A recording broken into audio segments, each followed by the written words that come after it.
তুমি বাবা ওঠো, আজ আমরা পাহাড়ে ঘাস খুঁজতে যাব। মা, আজ কি আবার বাঘ আসবে? ও খুব ভয়ঙ্কর। ভয় পেলে চলবে না, আমরা বুদ্ধি ব্যবহার করব।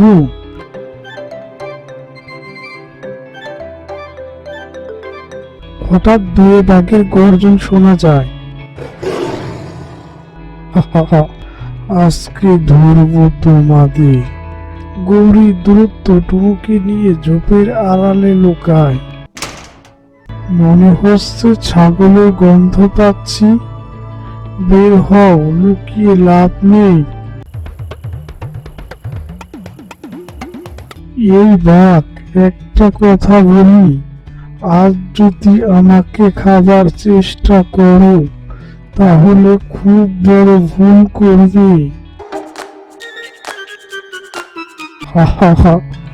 ছাগলে কি হুমকি দেয় নাকি?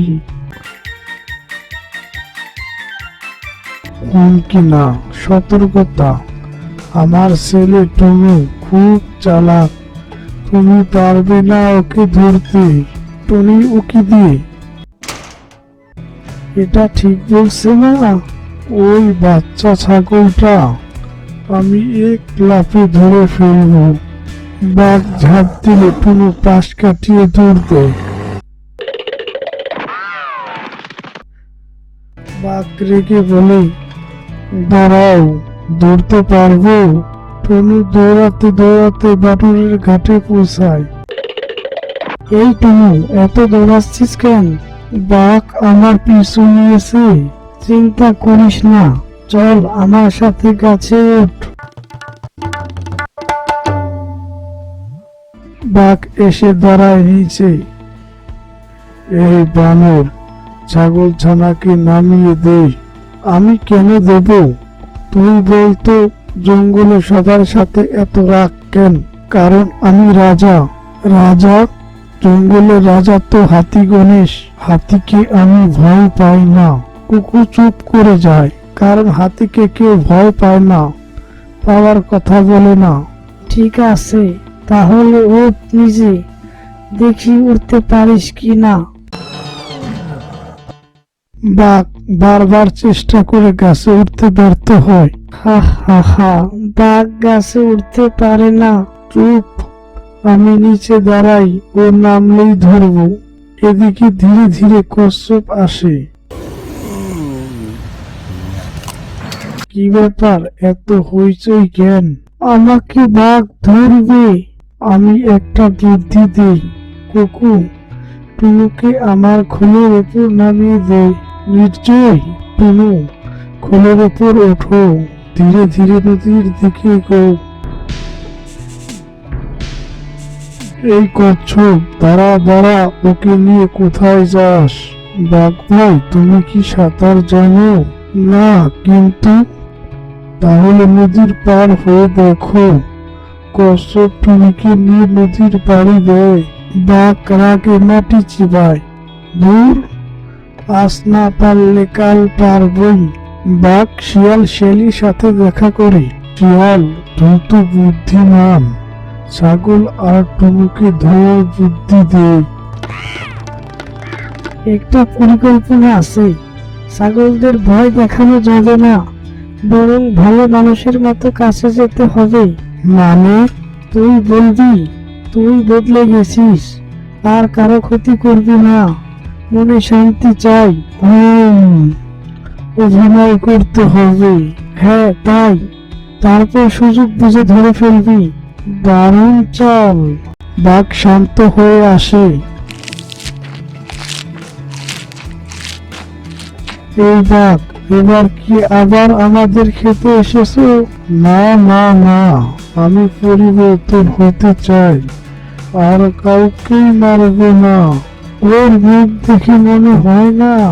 আমি সত্যি বলছি, একটা গাছ লাগাতে চাই, তোমাদের সাহায্য দরকার। ছাগলরা অবাক। বাঘ গাছ লাগাতে চায়? ঠিক আছে, চেষ্টা করব, আমরা দেখব। বাঘ গর্ত খুঁড়তে শুরু করে।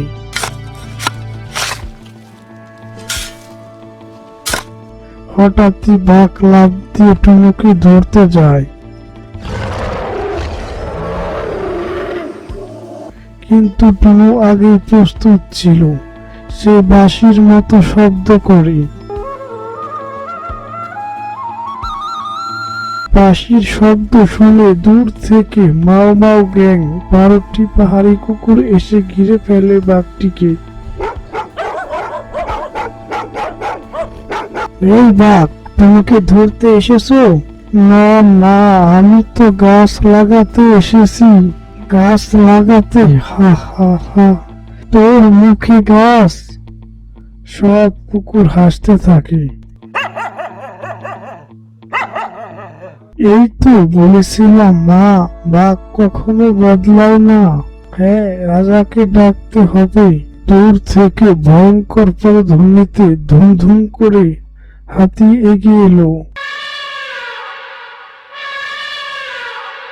কি হচ্ছে এখানে মহারাজ? বাঘ আবার ছাগল ছানা ধরতে এসেছে। বাঘ? সত্যি? বাঘ মাটি চুষতে থাকে।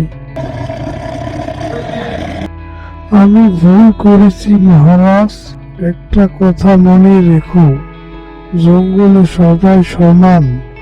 শিশু প্রাণীদের ভয় দেখালে আমি ক্ষমা করব না। আমি শাস্তি মেনে নেব। ঠিক আছে, তোমাকে 30 দিন জঙ্গলে সবার জন্য খাবার জোগাড় করতে হবে।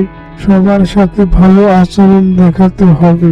বাঘ চোখ নামিয়ে, জি মহারাজ। এবার বাঘ বিভিন্ন প্রাণীদের কাছে সাহায্য করে। কচ্ছপকে নদী পার করায়, বানরের জন্য ফল আনে, ছাগলের জন্য ঘাস কাটে, পাখিদের বাসা রক্ষা করে, শিয়াল শিয়ালির দুষ্টামি বন্ধ করে। ধীরে ধীরে বাঘ সত্যি বদলে যায়।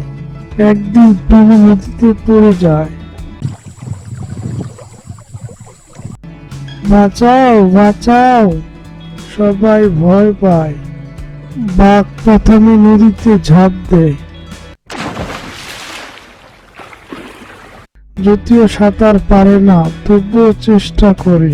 বাঘা সাবধানে। বাঘ তার শক্ত থাপা টুনিকে ঠেলে ধীরে ধীরে তুলতে থাকে। পাহাড়ি কুকুররা দড়ি টেনে দুজনকেই উঠায়। তুমি আমাকে বাঁচালে? হ্যাঁ, আমি বদলে গেছি ছোট বন্ধু। এবার আমি বিশ্বাস করি তুমি ভালো হয়েছো। আজ থেকে বাঘ হবে জঙ্গলের নিরাপদ রক্ষক।